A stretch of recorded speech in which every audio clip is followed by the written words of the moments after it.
I believe that anyone can make a positive difference in the world, great and small. I see it every day. And you don't have to be a celebrity or billionaire to do it. All you really need is the desire to use your unique gifts, talents, and passions, and then to simply begin. Hi, I'm Linda Mackey, and welcome to The Eloquent Entrepreneur, a place where I have conversations with everyday changemakers just like you. Join us and hear inspiring stories, hard-won wisdom, and discover practical tools to help you accelerate your impact. So whatever you're doing right now, listen in and prepare to be inspired. So here we are. We are with Lesia Kohut. She is a client and friend of mine now. I seem to make friends with all my clients, which is really cool. Yeah. But I'm super excited to have her on the show.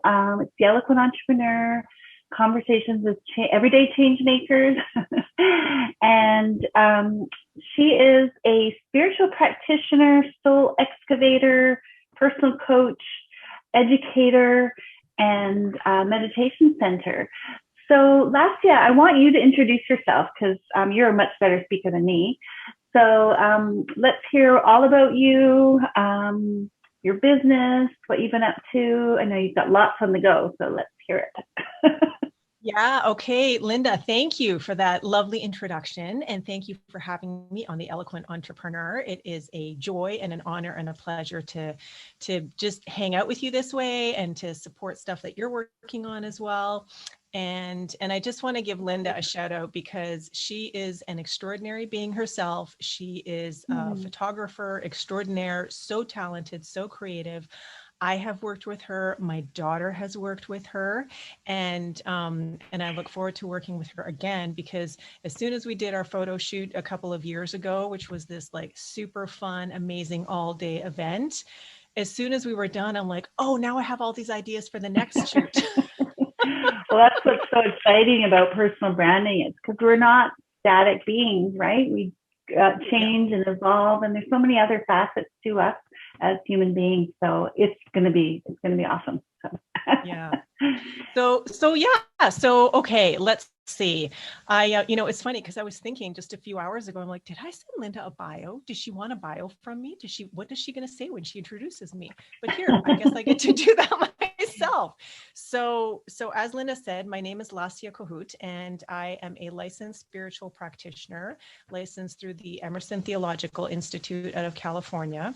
I am currently almost finished this year's inaugural Advanced Consciousness Studies class, which is being offered and taught by Dr. James Mellon from the Global Truth Center, Los Angeles, which is where I studied my was in the spiritual practitioner program as well.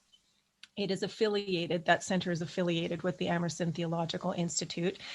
And this class that I have been in since September, and we have about 6 weeks left to go, has probably been one of the most extraordinary, life-altering experiences I have had thus far that I'm aware of anyway. I have been immersed. I just wrote a newsletter about it today. I have been immersed in a class that is half filled with ministers who have been practicing, have had their own ministries and centers for many years, even decades. It is filled with people who have been immersed in some form of new thought or mindfulness teachings or philosophies where you basically are of the ilk that we create our own reality. And with less or fewer than 5 years of spiritual study and consciousness studies under my belt, I have felt like the baby for much of the year. But baby or not, it's almost like, if you want to get smarter, surround yourself with smarter people. If you want to be a better person, surround yourself with better people. And this class experience this year has just been so incredible, so expansive, so stretching, so life affirming, and just has pulled and stretched and challenged and just like twisted everybody up and thrown everybody to the wind. And we all gather each other and ourselves up again and do it all over again from week to week. And a lot of it has had to do with the fact that we've been immersed in quantum physics. And so one of my favorite books, which I'm just going to give a little plug for right now, called The Quantum Revelation by Paul Levy. It's the book that we are finally finishing up this week, and it is one of my favorite books I have ever read. It has been responsible for me opening up to a completely different worldview, to a completely way of seeing how I show up in the world, of what I expect of myself, of what I see myself capable of, and how, among other things, to relate to others. Because one of the main that we teach is that there's only one. There's only one thing going on. And it's not even so much a thing as it is an ongoing creative process. So there's this universal energy. It's the only thing that's happening, that's evolving, that's emerging, that's infusing itself through and as everyone, and everyone and everything is it in its entirety. So, you know, to really, really, really sort of absorb that and allow that to just sort of, you know, imbue itself through every single fiber of my being, to be in community with these amazing minds and open hearts and brilliant souls in this class, to have Dr. James as my teacher for a third year, and likely next year for a fourth as I finish off ministerial studies. It has just been extraordinary. And I am so excited because it feels like I've come alive, you know, and I've said this before at different times of my life as well, but this is just another one of those, whether it's like a layer has been peeled off, a wall has been knocked down, you know, like I've dug into and discovered this incredible treasure that's been there all along, which is more like the soul excavation work that, you know, I like to call the work. It's all been happening, and it's all leading up to, you know, just me showing up more authentically. It's getting me a bachelor's degree in advanced consciousness studies. It is counting as my first year of ministerial studies.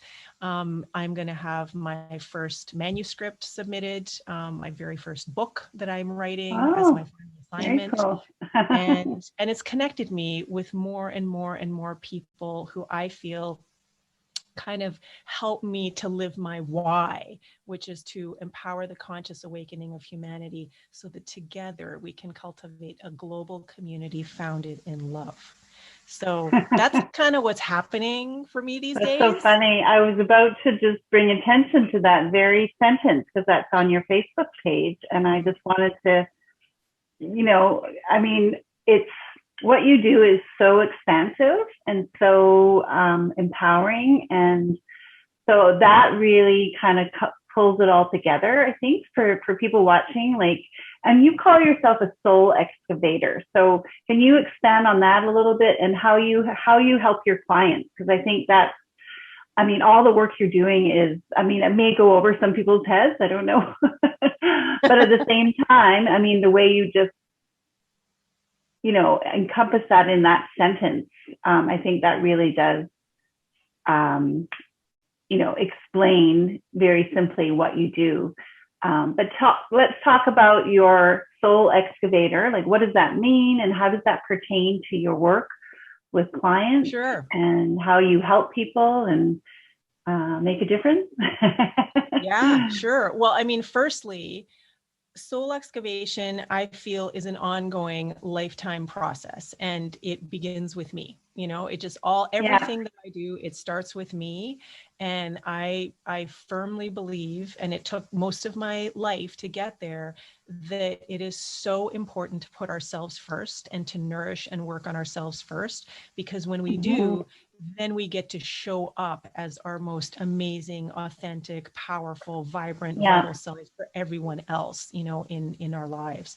So for me, you know, there's the proverbial peeling away the layers of the onion metaphor, you know, as you kind of work through yourself. But for me, it's over the last several years has felt more like an archaeological dig, which is why the term excavation came up. And it feels like that because for me, it really is about digging into, just like digging into the muck, those limiting thoughts, beliefs, and stories that feel, you know, keep us feeling stuck, you know, like anxiety and worry and fear, and am I worthy? Am I good enough? Am I educated enough? You know, will I ever make enough money? kind of thing. Am I lovable? You know, that kind of stuff. That it's just, these are things that can really feel us keeping so stuck and so paralyzed, even at times, that we feel like there's no way we could possibly break free, possibly move forward as anything other than what we have been familiar with, you know, for so long. And so for me, it's about like digging into, unearthing, and not just unearthing, which is really sort of awareness, becoming aware of those thoughts, stories, and beliefs, but it's about starting to realize and sort of dig into and unearth the idea or the concept that we're so much infinitely more powerful and bigger than any of those thoughts, stories, and beliefs. That what we are, it's not those things. It's not the experiences that we've had. We are the thing that is creating those experiences. We are the thing that is creating our life. And that's not this body. That's not even my brain or, you know, my mind. It's something so much bigger. You know, some people call it consciousness. Some people call it spirit, source. Some people call it God, love, light, creativity, even. And that's what I'm into. That's what I'm studying. That is what I'm into discovering, you know, and exploring and unearthing for myself. And that's what I love to support other people in doing. So it's about that digging into, unearthing, and not even sort of, you know, finding stuff along the way as much as it is discovering stuff that's like that we are, that's been there all along. And it just got kind of covered up and mucked up with all of these limiting ideas and thoughts and beliefs and stories that honestly aren't, most of which aren't even ours. You know, it's either they get passed down from, you know, our family, our community, generationally, culturally, intergenerationally. If you think in terms of the quantum field, which is infinite in scope, that means all the thoughts, all the ideas, all the memories, all experiences, everything is just there lying in possibility. So as soon as something, you know, kind of comes to mind, as soon as we experience something, it's something that already exists and is available. We just, you know, decide to put our awareness or our focus on it. So I support clients in shifting focus or shifting awareness away from the stuff that has kept them feeling stuck in the muck, so to speak, to shifting to something that is more life affirming and more expansive, more positive, more confidence, you know, inducing, that kind of stuff. That's the work that I do. Yeah. And that's the part that really excites me. And I mean, I think like, I totally believe in everything you're saying. Like, I mean, that we are infinite possibility. And, you know, but of course, as you know, I've had my share of anxiety and limiting beliefs and everything like that. Do. But I think like, yeah, like having that shift, I know that even that one session I had with you really helped shift that in me. But it's also kind of like, I don't know, have you ever experienced like clients who are, because I've kind of experienced like the thought or the idea that, you know, okay, I am a pretty powerful person. Like I know that in my heart. But that kind of scares me too. Cause I'm like, oh my God, like, do you know what I'm saying? Like, there's the other side of it. We're like, okay, well, I don't know if I want to go there. Like, cause I don't know if I want to put myself out there or too much or, like how powerful am I? And cause you know, you get stuck in being a certain way and, you know, not that I've been playing small, but like, you know, like I know I could be playing a lot bigger. Yeah. But there's something that kind of limits me too, because I'm like, how powerful am I? You know, and that's kind of a daunting thought as well. Do you know what I mean? I do. Yeah, I do. And that it reminds me of, I know that you attended one of the Money Flow or Money Woes events that I had recently. And this reminds me of what Maria Namath calls trouble at the border. Actually, it also appeared in the Quantum Revelation book by Paul Levy as well, but it was someone else who used that term. And that trouble at the border is what Marianne Williamson is talking about in her famous quote, which I can't remember right now, but is exactly about what you're talking about, how it's not what, it's not like the limitations that we're afraid of. We're afraid of the light and the expanse and how infinitely powerful we are. And the reason for that is because it's unknown to us, and so as we move, from where we are now, what we are familiar with, our comfort zone, and then, we're like reaching for those big, lofty dreams. And then all of a sudden there's what Maria Namath calls trouble at the border, which I think is so fantastic, because it's all about really those thoughts, stories, and beliefs starting to bubble up and go, hold on, we have it pretty good right here where we are. We know what to expect. We know what's going on. Like we've been here for long enough. There's no need to go and experience something different or something new, because you know what if, or you fail? What if this happens? Yeah. And you just grew up and you try to take on too much or be too much. Or I mean, I know these are thoughts in my head that I'm like, okay, I got to just stay where I am. I shouldn't go too big for my britches, because I'm going to get criticized. I'm going to be judged. I'm going to fall on my face. It's not going to work. Yeah. So I totally, hear what you're saying. in saying all, or in asking all those what ifs, though, we're not even like asking, well, what if I succeed? What if I go further than I could possibly imagine? What if the most amazing stuff happens and then just keeps happening? What if I meet the most amazing people? What if this project comes and what if really, I mean, it's all in the future, right? And so when it comes down to it, what is ours to do is focus on right now in this moment. And because that's the only thing that is, and it's not even that it's real, but that's where we can put our attention on this moment, because it's changing all the time. And so it's kind of, what are you more interested in? Are you interested in the drama or in the dreams? Are you interested in the anxiety that you're experiencing, or in taking action and moving forward? And what kind of was a great thing to hear from Maria Namath for me was that the people who do take action, the people who do go and forge into unknown territory, and who go and are just hell-bent on creating from the new and the infinite and the possible, they still have all those thoughts and ideas and stories and everything bubbling up, all those questions, all those doubts and second guessing. They just don't give them as much attention as they do, moving forward and stepping into action. So it's not that they're different. It's not that, they're necessarily wired differently. It's they choose, thank you. This has been great for now, but I choose this. And that's what I'm doing. And it's so true. I mean, I've heard this from years, and it always sticks with me, like what you focus on expands. And it really is true. Like the more you focus on the negative, and, like you just made it, like we should be asking different questions. What if I succeed? Like, I don't think I've ever asked myself a question, and that's just because, I don't know, just the way I've been brought up or whatever, or conditioned. But asking ourselves the right questions that are going to set ourselves up to win, basically. So, no, that's awesome. So, I mean, how are you? I mean, you're here to inspire everyone who's watching, and me. And I mean, I know you're already making an impact, but how do you feel you're making an impact? Like, how do you see this? Because I know you're growing your coaching business and you're still educating yourself. And I know you have your podcast, which is amazing, which we'll talk about as well, called Who Do You Think You Are? Which is all part and parcel of all the work you're doing. So in your own words, like, how do you feel you're making an impact?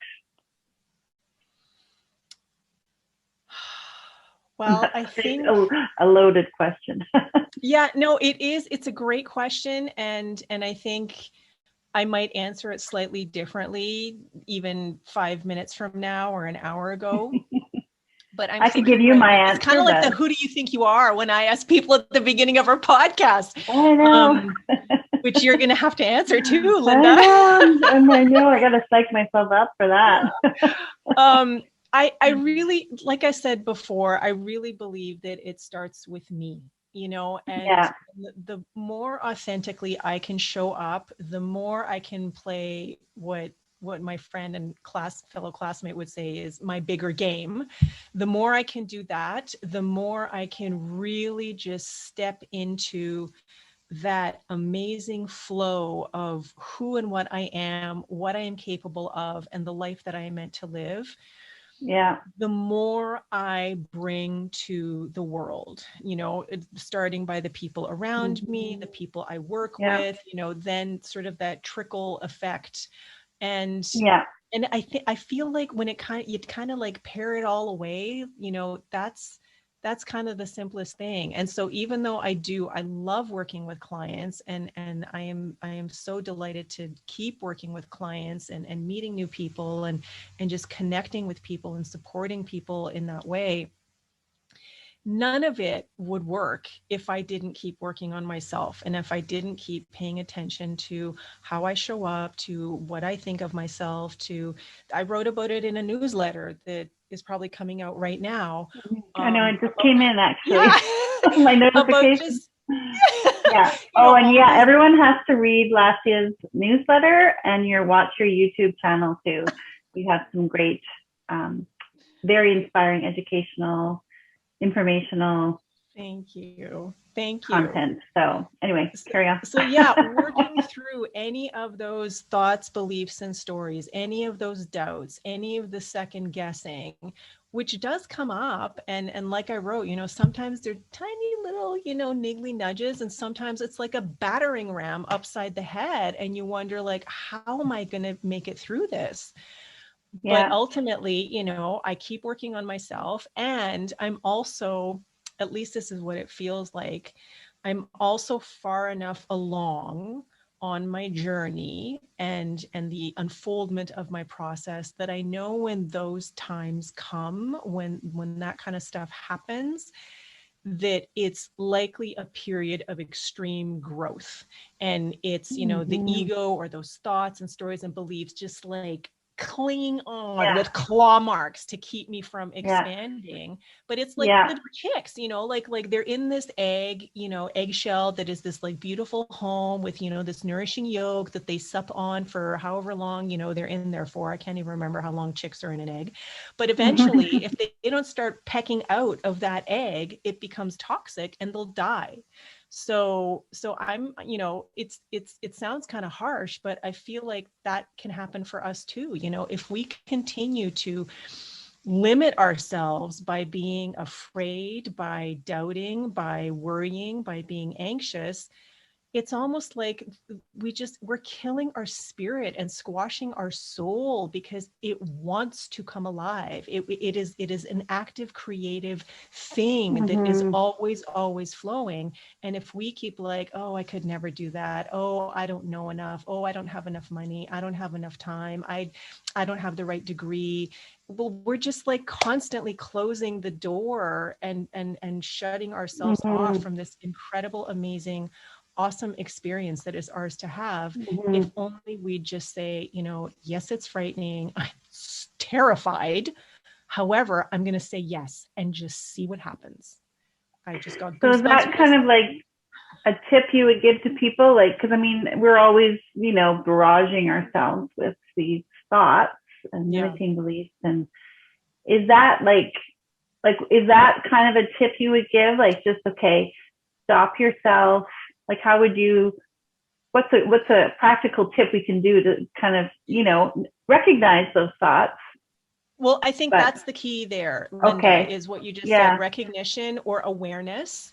Yeah. And because, I mean, this is not to limit when someone is going through a very intense depression or psychological shift or episode or whatever. I mean, I still believe that it's all energy. So there is, some energy work and consciousness work that can be done to support that as well. Yeah. However, it all begins with awareness, because if we aren't aware of what is holding us back, and we just keep sort of like ramming up against these thoughts and beliefs and these feelings of just feeling less than and small and weak, and I don't have it in me, I don't know how, then if we don't realize that those are just thoughts, which is not to trivialize how incredibly profound and paralyzing they can feel, but they are just thoughts. And that we can always, always, always change our mind by choosing to focus on something else. And for me, even though there's like different ways and different things that work for people at different times, one of the things that works really well for me, and I know works really well for a lot of people, is going into gratitude. And even if you feel like your world is falling apart at the seams and you're weeping and your makeup is pouring down your face and you just don't feel like getting up off the couch or out of bed or whatever, you just don't have it in you. There is something that you can be grateful that for. always pulls you out. Yeah. And as soon as you say one thing, just find something else and keep finding something to be grateful for, because it does. It changes, the chemistry in the brain. It changes the vibration. It really up levels you, and just the energy and the consciousness begins to shift. And so you said something a few minutes ago, which reminded me of how we have been so convinced and sort of, hypnotized in this into this collective idea of sort of creating our life experience from what goes on around us and from what we know and from our memories and stuff like that. That if we do that, then we're just going to kind of create this self-fulfilling prophecy of where the world is, not even the world is going to show us. We're going to start to focus on or hone in on those things that we are convinced are part of why we aren't succeeding. We're just going to see more of them. We come in with a preconceived notion or a hypothesis, if you will, an idea of what life is like. And then guess what? You're going to see all the evidence you need around you to gather up and fortify your argument, which is then just in turn going to show you more stuff that's happening in your life, all of which starts in your mind. You just attract more of what you're focusing on, really. And that's the whole, like, what you focus on expands it, but it also just creates more of what you don't want. If you're focusing on that. Focus on gratitude, you will find more to be grateful for. You will, even if it's like, I'm thankful for all of these hot burning tears going down my face that I can feel them. Okay, great. Then you move on to the next thing. I'm thankful I can breathe. I'm thankful I can breathe clean air. I'm thankful I can breathe clean air where there's nature all around. And it just builds and builds and builds and builds and builds. Yeah. And it's scientifically proven that, it generates all the right chemicals in your body and your brain to, lift your spirits or, lift your joy. It totally works. And I love that whole concept of, we're all on the journey. Like, it just never ends. There's always going to be the unhealing. And the idea that I'm trying to think of I remember it from my Unity days. It's like, let there be peace on earth, let it begin with me. And you said it earlier, because I think that's what a lot of people, I'm generalizing, but people tend to, especially women or mothers and stuff, they don't put themselves first a lot of the time. But I think it's just like humanity in general, maybe, like just being able to, be aware of those limiting beliefs that we have. Because I think, like, what you do, it really inspires people to be their infinite powerful selves. It's, I think, I don't know if I'm making any sense, but this, like, the whole society and collective consciousness, like, we're kind of all droning around.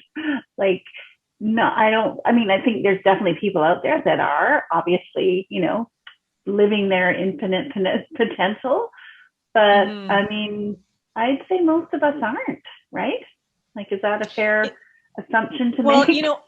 I can't speak for everyone. I think having just finished this Quantum Revelation book, and actually I just did a Sunday talk at CSL Victoria a couple of days ago, and it was on very much this and what Paul Levy calls his sort of community and his work, which is Awaken in the Dream. And it's about this idea that a lot of us have agreed upon and sort of are stuck in this collective dream where we believe that reality is something that is happening around us, that is happening outside of us, independently of us, instead of us actually actively, continually creating our reality. And that reality is not a continuous thing from like we're born until we die, that the universe and we are being refreshed and rebooted every single moment of every single day. And because, you know, we're still sort of stuck, not well stuck, I guess, in this sort of classical or Newtonian view of the world of time and space and matter and what we're experiencing with our five senses, and that reality is something we're plunked into. And if you took us out of it, that it would still be going on.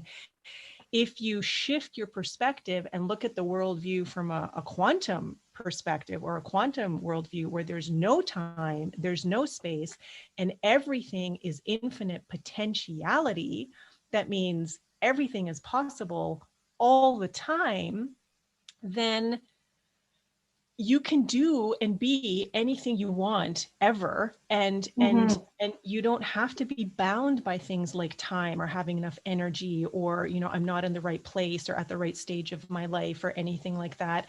And with every single moment being a complete refresh, it's an opportunity. Every single moment, never mind like a brand new day, brand new moment is a brand new lifetime to choose to focus on something different. So I think that's happening more and more. Now, I'm also speaking from a very Western perspective. You know, I don't know about Indigenous cultures, and I don't know about other cultures where things might be seen or experienced differently. So I'm just going to put that in there because that has been my experience in this lifetime that I'm aware of anyway so far. So that's kind of where I'm coming from, you know, with that. But yeah, there has been a huge shift for me in the way that I show up in the world, thinking that every single moment I'm creating a new reality. Every single moment is a new me, and there are infinite possibilities to choose from, which means I can just leap and jump from reality to reality, possibility to possibility, or I can draw from, you know, a possibility of something that I envision that isn't necessarily what I'm experiencing right now, and bring that into my present experience, thereby changing, you know, the trajectory that I'm on to get me closer to that reality that I actually want to experience. Loopy, trippy, you know, amazing though. Oh, well, I'm just so inspired by you. And I know that you're part of a global community that is learning and teaching this philosophy, and just the whole, like, I mean, I just want to see, like you said in your statement, you know, the work you do is empowering the conscious awakening of humanity so that together we can cultivate a global community founded in love. And that's kind of, you know, obviously what we would all love to see in the world, especially with all the stuff that's going on right now.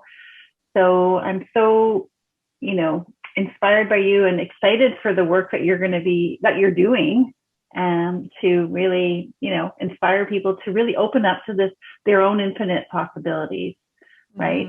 So that's what inspires me. And so I'm always listening for those little things that resonate with me, and, you know, I mean, so that I can incorporate in my own life.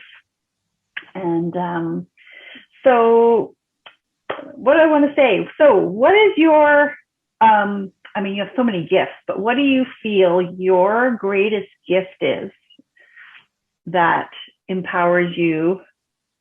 Somehow my light's gone. There we go. It's okay. Because you have so many gifts, but what do you think is your, how do I word this? Like, your greatest gift that empowers you to do this work, if that makes sense.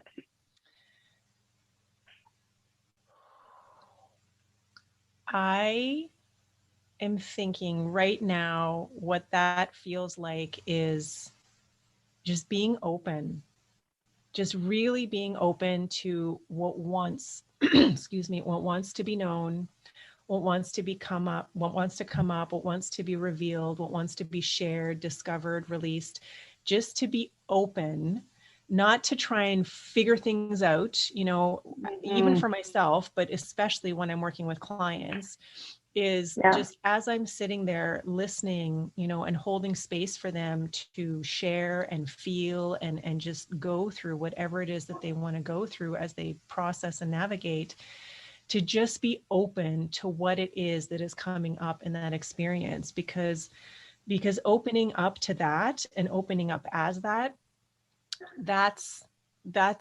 that's the work that we do. That's like just vibrating at a higher level of consciousness, you know, being open to intuitive little nuggets, ahas, wisdom, you know, insights, translations, you know, whatever they are, so that I can then, you know, offer something to support the client, or, you know, me in the moment, whatever it is, my prayer partners, congregation, community, friends, family, whoever, in making, in sort of discovering that shift for themselves. Because I don't do anything for anyone. I'm there to support them, and I am there to just vibrate at a higher level of consciousness, knowing that whatever is going on, the client, me, whomever, is infinitely more powerful, creative, and resilient than any of that. So I think it's the being open and not being attached to any kind of firm answers or solutions that those present themselves. Yeah, and that in itself is really powerful, because I think our mind wants to control too. So I think you empower your clients, the people you're working with, to be open as well, to receive and not be attached to any outcome or result. Or that's a big one. Yeah, no, I think listening to you, that really came to mind, that because I know, well, for me, it's like, okay, I want to be, you know, how do I describe, like, you know, I found my mind trying to control kind of like what I was thinking or what I was expecting, I guess. Yeah. But allowing, you know, just be with it and let whatever comes up. Yeah. So that's very powerful. Okay, we got to move along here. I know we have so much to talk about, but there's a lot more questions to ask here. So I know all the work and education that you've done has really inspired you, and it just continues to inspire you. Was there any one thing or any person that was kind of thing that happened that kind of inspired you to follow this path? I know you've been on this journey for a while, but you've, you know, becoming a spiritual practitioner and a coach. I mean, that was kind of, was there anything in particular that was kind of the, I don't know, what do you call it? The turning point or tipping point? Okay. That made you go, this is my purpose. This is what I want to do. Yeah, there have been many, and most recently this class that I spoke about in the book, The Quantum Revelation by Paul Levy, definitely up there as like super, super impactful and activational. And I mean, Dr. James as a teacher, and then Reverend Jonathan as my first teacher. If I go back sort of, because it's only been just under 5 years of formal study. And before that, there would be like Wayne Dyer and Louise Hay and you know, some of that other stuff. But I think it was in my first class, Foundations of Science of Mind, with Reverend Jonathan Zenz, while we were still in Toronto. So I started that class in Toronto and then finished it up on the road. And then when we got here to Victoria, it was when he offered us a spiritual principle that to this day is my absolute favorite, and just feels like it is a spiritual realization and a gift, and not so much a mantra, but almost a foundational life belief, even though I have my foundational life belief is something else. But it's this quote from Thomas Troward, which goes, "Principle is not bound by precedent." And when he first explained that, he explained sort of like one part of it in one class, and then he brought in another part of it in the next class. But essentially, when you break it down, principle is who and what we are. it's that universal energy, it's that universal creativity that is ongoing, eternal, infinite in scope, that is always, always happening. It's the essence of everyone and everything. That's principle. Precedent is something that happened. And so there was this something that happened, which happened once, and then what ends up kind of tripping us up is we keep remembering it and keep reliving it, and we keep dragging it into the present moment. And so the idea was that principle is not bound by precedent, that there is nothing that has ever happened that could ever, ever, ever affect who and what I am unless I drag it into the present moment. But even as I drag it into the present moment and relive it and remember it as a memory, which my body doesn't understand, that it's only a memory and not actually happening again and again and again, that it still doesn't change the very essence of who and what I am. And the more we tune into that essence, then the less charge, the precedent or the thing that happened, will have.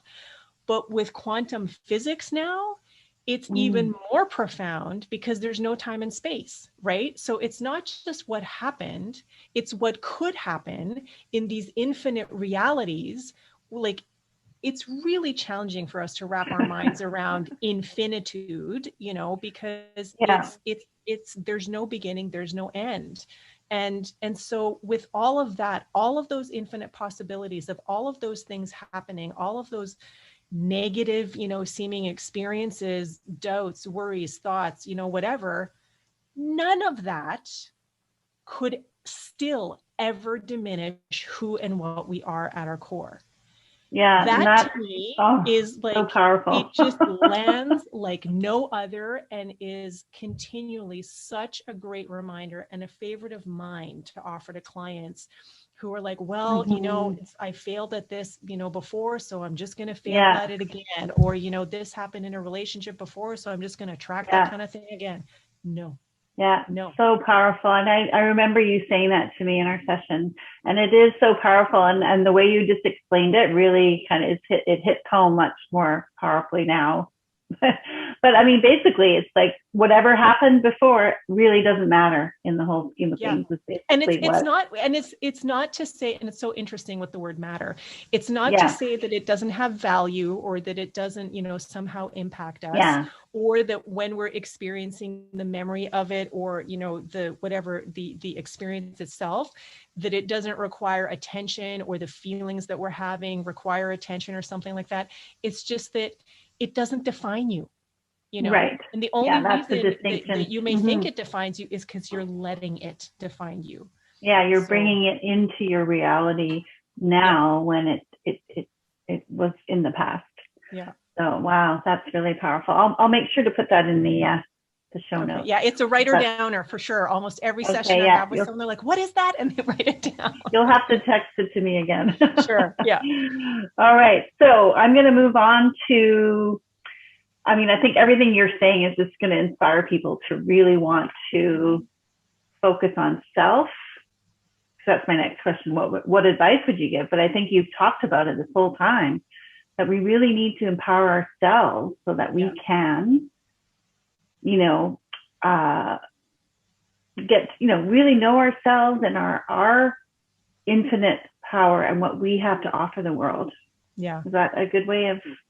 Yeah, I think it's great. And it's sometimes, and again, it's different things at different times, at different junctures on our path. And, sometimes it's work that we can do on our own. Sometimes we need the support of someone who's maybe further along, or can even see things from a different perspective, because we're like too much in the thick of it. I think the key though is it's stepping into action. Like we have a saying in the science of mind philosophy, kind of a meme, if you will, treat and move your feet. And the treat stands for treatment, or not stands. It's the active form of spiritual mind treatment, which is also known as affirmative prayer. But don't just leave it at that. Don't just kind of like pray. And it's like, I know that my life is super awesome and amazing, blah, blah, blah. And this is it. And so it is.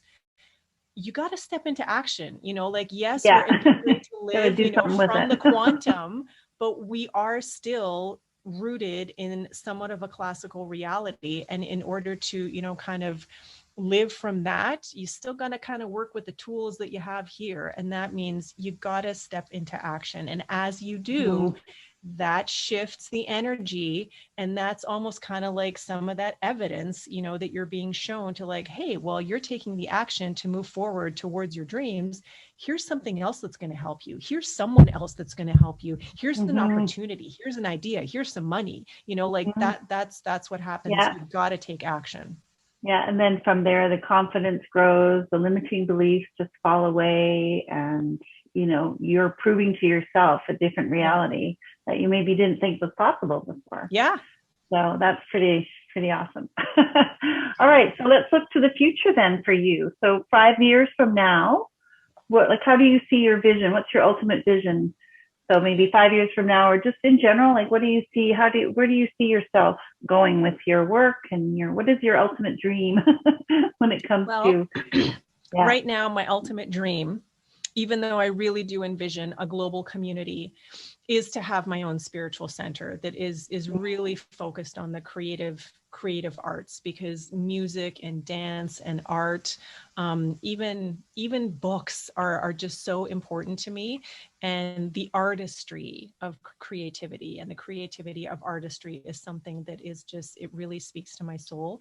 So I would love to have an actual place where people can congregate, that is very vibrant and alive and engaging and draws people from all over the world.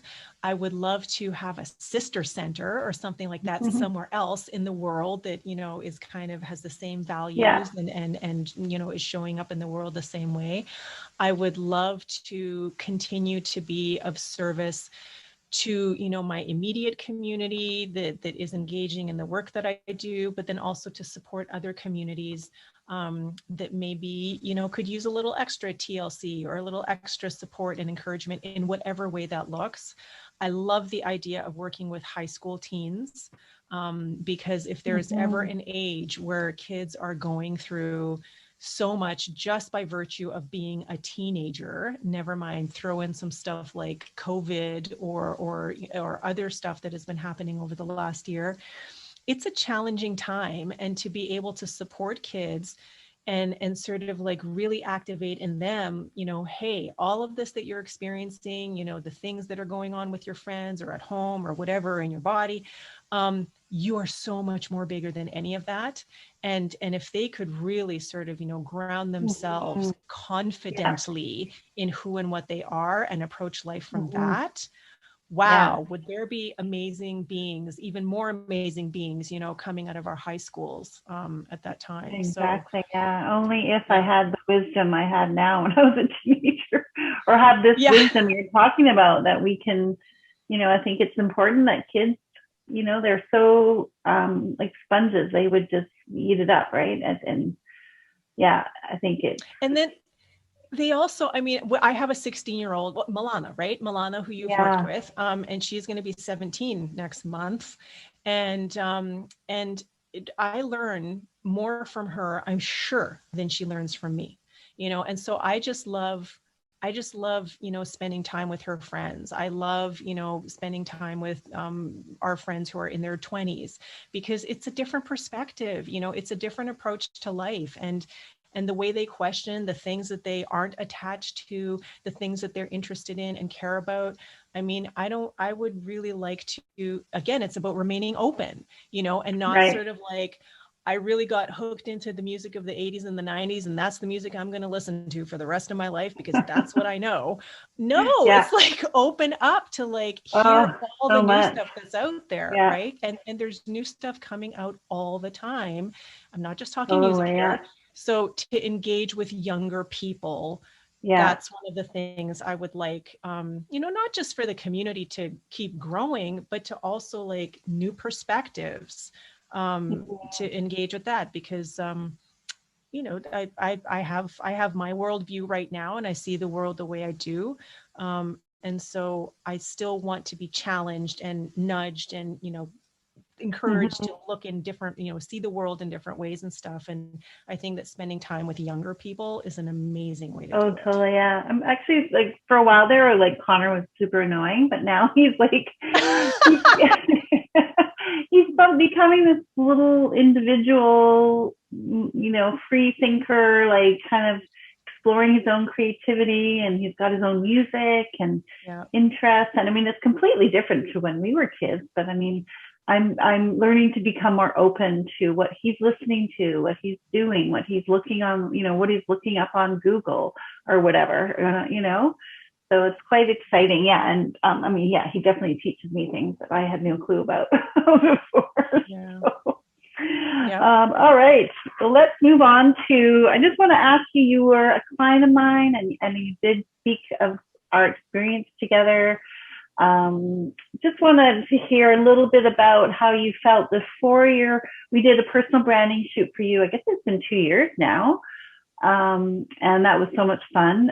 How were you feeling a little bit before your photo shoot, and, how did you feel throughout the process, and, how did you feel about your photos? And well, I love my photos, and I use my photos, and I am so excited for the next shoot because, even though I look pretty much this, pretty similar to what I looked like, I think it was 3 years ago, Linda, not 2 years ago. Was it? Oh yeah, 2017. Yeah. Oh my god! And I know this was one of the tops that I wore then because it was a hot summery day like it is today, and I was really excited because I did some research, and I knew that I wanted to work with someone who was going to get me.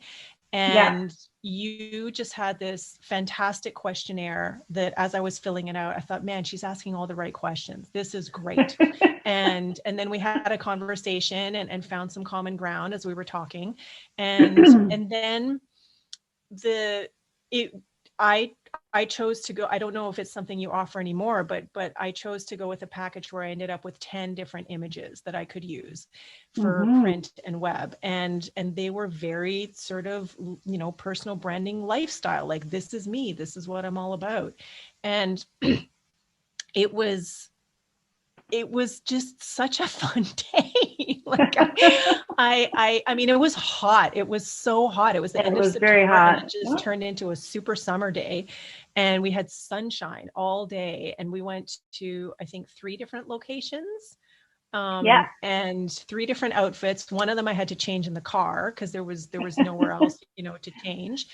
And we ended up on the beach in the water, which was fantastic. Oh yeah, that was amazing. Yeah, I love that. Yeah, just to end off the day. Yeah. It was just fun is the word that keeps coming to mind. And I mean, even the makeup artist that you had at the time, Trish Monkhouse, she just, like, the 3 of us just seemed to get along so well. My husband Glenn was there, kind of, just putzing around in the background. He took some fun candid shots of us doing silly things. And it was just such a great experience. The one thing I will say is some of the poses where you're like, stick your neck out like this and whatever, to like, you have the eye to look at it. I'm like, oh my God, this feels like the most uncomfortable thing ever. But then you look at the image, it's like, wow, I look great. Yeah, I know. It's kind of funny, how that works. It's like, okay, well, it just looks on camera, but maybe not necessarily how you would hold yourself in real life. So it was such an amazing experience. And then, I mean, I'd had some experience with branding through the people that I work with in Toronto, and I still do with my friend Laura, who's an incredible branding expert. And so I knew, what I was looking for, the feel of it. And when I went through however many, 1,000 photos or whatever, it was just, narrowing it down to the first 25. I don't think there were thousands. There were hundreds. It felt like a lot. Yeah, well, we did shoot a lot. Yeah. And it just narrowing it down was easy. And then coming down to the final 10 really was also, it's like this or this or this. Yeah. And it was just such a great experience from beginning to end. And I'm just so grateful that it was such a fun and joyful experience because it was a long day. It was hot. Yeah. There were 3 outfit changes. There was an hour of hair and makeup and touch-ups throughout the day. Yeah. And to have camera makeup, I don't wear makeup at all. So to have camera makeup, never mind like just beautiful face makeup on a hot summer day. Yeah. Yeah. That was like, well, you looked amazing, and Trish did an awesome job, and you did a great job. I mean, and you were actually one of the best examples I have, like, of a awesome client from my perspective, because Mhm. you did everything I asked. You completely gave everything you had to fill in that questionnaire. And like I always tell clients, and I told you this too at the beginning, like this is going to help you. It's going to help me to a certain extent. But at the end of the day, I need to get to know you a little bit. I need to get a visual of kind of what you're looking for. So I get people to, create a Pinterest board of their inspiration photos. But really, it is a great exercise for clients to really get a good handle on, who am I as this business owner? What do I want to create? Who do I want to be? How do I want to show up in the world? Yeah. And it's a really great foundation. So now when we do our next shoot, we're going to use that, but we're going to take it further with, okay, what are the other facets of your life and business that we want to highlight? Yeah. And create a new theme and, and build on it, right? So you really, really, were amazing, because you put your whole heart and soul into it. And, what do you call it? What's the word? Anyway, you did everything I asked you to do, and it all worked out so well, right? And I do those things for a reason, right? Yeah. And that's ultimately, you had the experience that I wanted you to have, and you got the photos I wanted you to have, and you wanted to have. So that's amazing. Yeah, definitely. Yeah, thank you. So, well, thanks for sharing that. And you can visit Lesia at her website. It's Lesia Kohut, LESIAKOHUT.com. I'll put that in the notes. You'll see all the photos we did together, or some of them at least. And, some of them, not all of them. Some of them, not all of them. Because it's just one page right now. It's a landing page, so there's just enough of a taste to sort of give you an idea of the work that I do, some things coming up, and how to get in touch with me. And yes, some of Linda's amazing photography. Yeah. And then you have your podcast, which we'll touch on a little bit here, but I think people just need to go to your podcast and listen, because it's super entertaining and inspiring. And it's called Who Do You Think You Are? And maybe you just explain it briefly, like kind of what it is. And I mean, I'm going to be on the show soon, so you'll get to hear me. Yeah. On your birthday, I believe. Right? Yes. June 12. June 12. The birthday edition.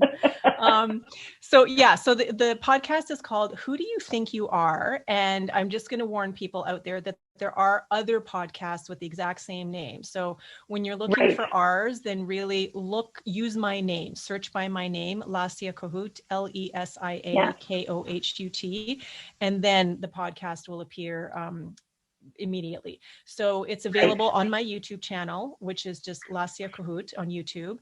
And then it's also available on the bigger podcast platforms like Spotify, Google, Amazon, Apple, Stitcher. There's some other stuff in there too, but those are the main ones if you're more of a listener versus a viewer.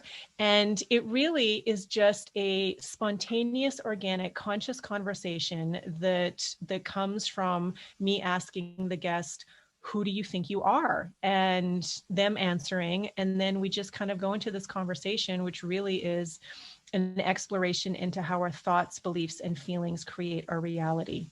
And we've had a variety of people on and a variety of responses. And this is actually, one of the sort of inspirations for the event that we're also co-hosting next week. Right. Yeah. And that's what we'll talk about next. So we are hosting a live event, which is basically the same concept. Who do you think you are? And we are going to discuss how our thoughts and feelings and what was the last thing? Beliefs shape our reality. And it's going to be a great event. It's a free event happening on June 8th at 7 p.m. And I will put the link to register in the show notes. And that's going to be exciting. And then you're going to hear me. I'm being interviewed on June 12th, but it's not going to air the same day, right? Or is it live? It'll be within a couple of days. So probably by Monday evening, because we do all the recording on Saturdays. So by Monday evening, it'll come out. Yeah. Right. Okay. Awesome. And then be sure to visit Lesia's website, because you host other workshops One is money flow. What is it? Money flow. Money flow or money woes. So that one has ended for now. So now, so just the next, that was a 4-part one. And then this one that we're doing together is coming up. And then we'll see what unfolds from that, because the money flow or money woe started as one conversation and extended into, 4. And, and I am still finishing my classwork and my book for this course, that ends in July. So I'm really looking forward to getting that done. But there definitely will be more, because it's just such a fun way to engage with people and to just have some really fantastic conversation. Exactly. Yeah. Well, anyway, you were an amazing guest. Thank you so much. And I'm excited for my interview. Everyone, please follow Lesia on Facebook and Instagram. I'll put the handles in the show notes. And be sure to check out Who Do You Think You Are podcast. And just be ready to be inspired and really, focus on yourself and empower yourself. Because that's what we're all here for. We all have infinite possibility. And I just love that. I mean, it's something that I'm just trying to train my brain. Okay, you're an amazing person. You have so much to offer, instead of like, oh my God, you're such a loser. Anyway, that's an exaggeration, but you know what I mean. It's so empowering, and I thank you so much for chatting today. We've been talking for like an hour, so it's been great. So much information and inspiring advice and wisdom. So we'll see you soon. So thanks everybody for listening. It's Linda Mackey of Linda Mackey Creative and the Eloquent Entrepreneur, and you can find me at the link below as well. So have a great afternoon, evening, or morning. All right. Bye for now. Thank you, Linda. Bye. I hope you enjoyed today's episode of the Eloquent Entrepreneur, Conversations with Everyday Changemakers, and that you're feeling supercharged and inspired to make your positive impact in the world. Because one thing I know for sure is that together we can create a lasting legacy and ignite others to do the same. To learn more about the Eloquent Entrepreneur and more, visit my website at lindamackey.ca. Bye for now.